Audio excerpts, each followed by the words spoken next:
a show where we talk about fishing things called. What? Hello folks, welcome to another episode of What? And today we're talking about scrounger heads. We're going to call them a scrounger head because if you go in Tackle Warehouse, that's what they're labeled under, scrounger heads. Okay, let's start by doing this. This is a Lucky Strike scrounger head. Okay? This is one by a company called Jenko Tremor. Now, what's the difference? I'm going to show you as we go along, guys. Look at the hook size. Difference. Yeah. This is my favorite. Why? I've caught a lot of fish on these Lucky Strike, don't get me wrong. That's what I started with.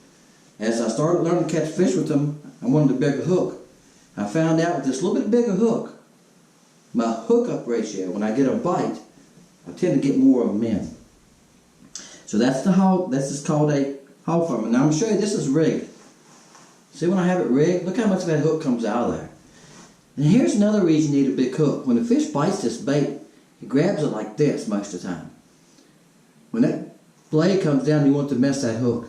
And guys, that's something you need to check on when you buy these. Sometimes these blades are longer and they want to hit. If they hit, just trim them off a little bit. It won't hurt them. Because if they do hit, it's going to keep you from catching fish. Now, most time when they hit, it's on the smaller ones, and I'm going to share a smaller one with you right now. This is a 3/16 ounce. You can get them from an eighth to about 1.25 ounces. When the 3/16 ounce, I'm going to show you one rigged. Alright, this got a Z-Man bait on it. It's a little Z-Man streak. Okay? You can buy different things, just this little straight tail bait. I've caught a lot of fish on those. It's glued on there, that's why I left it on there. I put a little drop super glue on it. Because if you see on this shaft, there's nothing to hold it. You put a little super glue on it. And you can buy these in different colors. Here's the real deal. That's a good color. Guys, when the bass are schooling, so I'm going to give you all kinds of information, guys, on this channel. When the bass are schooling, you're not going to beat them. If you watch my video, Scrounger Jigs bass fishing, there's a bass came in there and was breaking. It was in the evening. And I was throwing out. I caught a lot of bass that evening. I caught 8 or 10, 12 bass. What's good about the Z-Man stuff is they just keep on going. You're going to catch fish until you lose the jig. You're not going to wear that bait out. I mean, they're tough. The Z-Man stuff is like $5 for 4 or 5. And I hear a lot of people like, I ain't paying that for a couple. Because like, here's the bag it come in. I can tell you how many. It's 4 inch, it's 8 in this pack. A pack will last you a year, guys. I'm telling you, they're that good. And Z-Man has never gave me nothing. Not one pack of baits have I ever got from anybody. I used to have some sponsors, guys, when I was guiding full time and really busy back in the early 2000s. A lot of people dropped their sponsors when gas got like $3-something a gallon, and my business failed because people weren't going to spend the gas to get here, and they wasn't going to pay you the big money it took to pay for gas to have a guide trip, so it failed. The guide business now, for most people, which I'm not pushing my way because I'm doing YouTube. Instead of getting back in YouTube, guide business is real hot. I've started this YouTube channel. So instead of teaching on the water, I'm teaching on camera. So bear with me. Z-Man stuff is really good. Now, like I said, that's a fluke. I'm going to show you a different one here. This is the Aaron Martin Suijin head. Alright, it's got a nice hook on it. It's well made. That's a 3/8. I haven't done as much on it, guys. I know guys that brag about this one, but again, I haven't done as much on that one. And this is called a hog farmer. It's got a really nice hook. It's got a barb right here. See that hook barb? That makes it hold the Z-Man stuff really well. Any of y'all who use Z-Man stuff, anytime you get that hook on that Z-Man, once you get it past that hook, it's on there. Again, you can super glue it. You don't need no super glue with this hook. Let me show you the difference against the Jenko Tremor. Look at the hook. See, it's got a big old hook on it. Are you getting to see that? Okay, sometimes I'm trying to help you.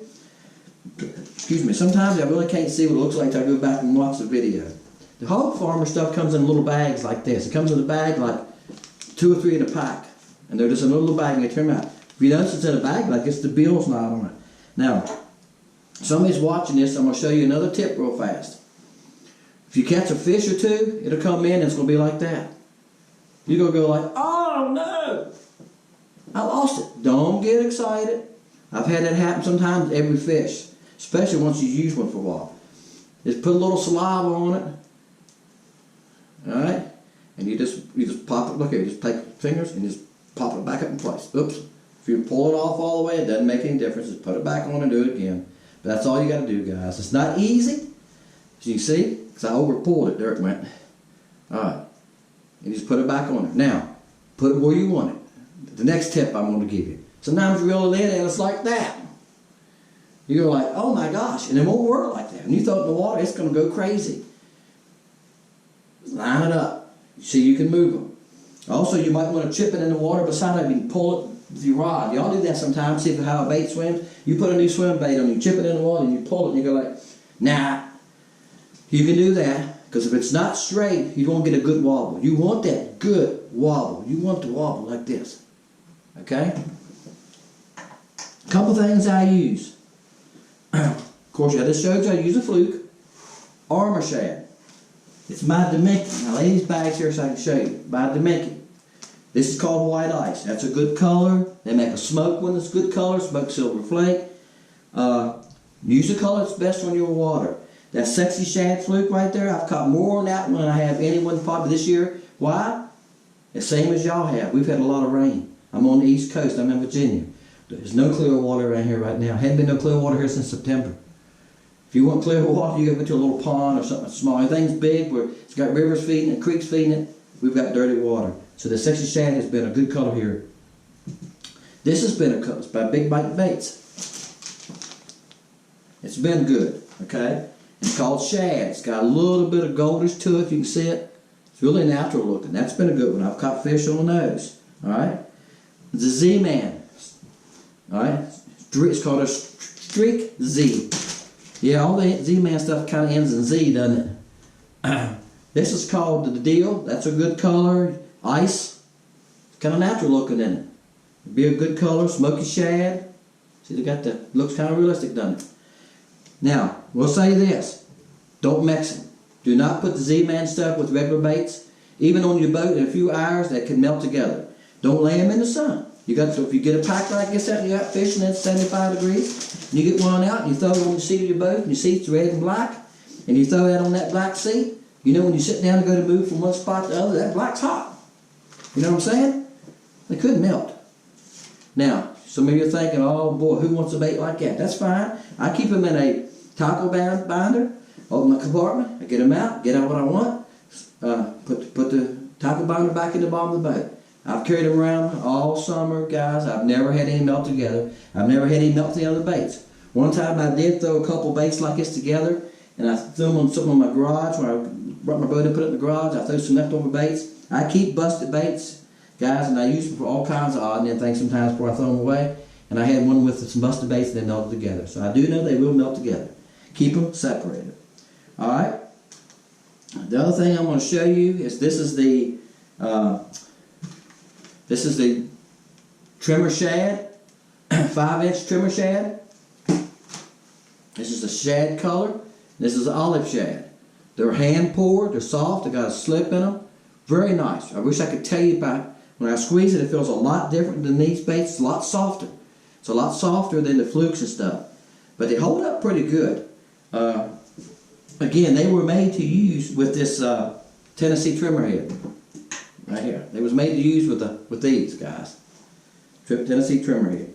And when we stick one on here, I will. You just run it right down the middle, like that. Kind of measure your distance you need to go. I'm going to go ahead and run this on her since I started it. I just do it, so again, if you wet that shaft a little bit, just slide up on her, or you got it. That's all you do. It's that simple. Make sure it's straight. Look at that tail flopping. How easy that thing moves. When this thing comes through the water, guys, you see that tail, don't you? She's just shaking like that. The waters will keep it from getting, you know, too much whipping, but you get the point. In the water, the tail's going to be going like this. And this whole thing is vibrating like that. They work, guys. That's why I'm sharing this with you. They work. Come spring, when these fish start moving shallow here after spawn, right now we're in the last week of February, and when these fish start moving shallow, these will be good. When you think it's time to throw a chatterbait, which is now, we're throwing a chatterbait, aren't we? These will come in effect right behind that chatterbait, right with it. I'll be throwing these too. I'm going to keep on rigging the rod. Here's what I throw them on, guys. This is a Spiralite rod, it's 7'2", medium heavy. I start on this side, they spin around to that side. See how that is? I don't know if y'all can see that or not. I start on this side and they spin around down on the side. Heard a lot about it, wanted to try it. Bought it last October. I love it. I love it. It's a medium heavy. It does perfect for this thing. You see I've got one on here now. That's what I had on here. This bait has been on this rod since October. Not this exact same bait. And again, it could be a... You see how sun turned orange? The bill's orange. You know why the bill's orange? Blue hat. Yeah. You're right. It's from digging across the bottom, stirring up that clay on the bottom.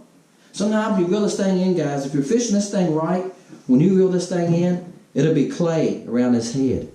Sometimes I've had it packed in the bottom right here. When this bill comes around the lid, I don't worry about it. Just keep on throwing it. But when you see that, and you see mud or clay around that head, that means that this thing is digging bottom. That's how you fish it. Throw it out about 10, 12, 15 foot of water and let it hit the bottom. When she hits the bottom, that's what I do. I start reeling it slow. I reel her slow along a little bit. I step back here so I can show you. I reel it slow a little bit, and when I feel it hit something, I pull it over, kind of like you would a Texas rig worm or a jig. I pull it over, once it comes over, I start back reeling, bam! That's usually when you get hit. When you come over a stump or a rock, and you're going like, it's just trying to hang up on me. You feel like it's trying to hang up. You know what I'm saying? You guys that fish, you know what I'm saying? And then you pull it a little bit, you start reeling it, bam! You got it. It's like bringing a crankbait off a stump. You hit the stump, and you pull it a little bit, you start, bam! A jig's the same way. You get a jig and you're pulling that jig a little bit, and you're going, huh? And you give it a couple little pops, and when it comes off the brush, you feel it hit it. That's when you get hit, guys, when it comes off of something. Hold that, Mr. Bass. Okay? When I throw these little ones, alright, I throw them on an 8, this is a 6.5 foot BassX, Jenko BassX medium, that's all you need. It's a nice little rod, it's nothing fancy. I got a Sahara 2000 reel on it, 8-pound P-line Floroclear. I love the Floroclear. It casts like a dream. It's tough line. That's the mist green. It's about all I use on spinning rods is the Floroclear. I just been using that for 5-6 years. It casts so great. You know, you don't have all that spool kick off and stuff. Try it sometime if you're having trouble with line twists. Try the Floroclear. The line on this bait caster, I don't know if I mentioned it or not, that's red label. Just red label. It's 15-pound Fluorocarbon. I do recommend using Fluorocarbon for this technique because you can feel that jig is shaking. And sometimes as you're rolling along, you feel that thing quit shaking. You can just take and sometimes just take and pull a little bit as you're reeling, and you'll feel the bass going left or right with it. Sometimes they run behind it and pick it up. If you feel it quit shaking, I've learned to do that. I go 1, 2, 3, and I just get a little bit of pull. And as I pull, if I feel something, I come on with it. Guys, you don't have to set the hook and jar the whole boat. You got your line tight, you got fluorocarbon line, you're moving the bait, you're reeling, your line's pretty straight to your bait. You don't have a lot of slack, you don't need that cross your eyes. You just need to give a long, hard swing. That's all you need to do. And because sometimes you break fish off if you get too rough on them. I see it many times on guide trips. I have people set the hooks hard, the whole boat rocks, and they go, that fish broke me. I go, no, you broke them. You got 12-pound line. You set the hook, and if he was around the stuff, if he had turned you and went the other way by the time you set the hook, something got to give. The fish got to be either moved in the water, if he's around a stump or around a post in the water, who knows what he's around. Something got to give. If he lines up over a stump like this when you done that, something got to give. Line's got to give, rod's got to give, a fish got to give. Okay, think about that sometime you set the hook that hard. Something got to give. I hope that helps you. Again, this is an episode of What? I'm trying to help you become a better fisherman. Please share, hit subscribe. It don't cost a thing to hit that subscribe button. And next time I put a video out, you'll know I'm trying 2 a week. One on some kind of fishing and one on what to use and how to use it. I'm trying to coordinate them together. My name is Dennis, and we'll see you next time on Fishing Lake Country, right here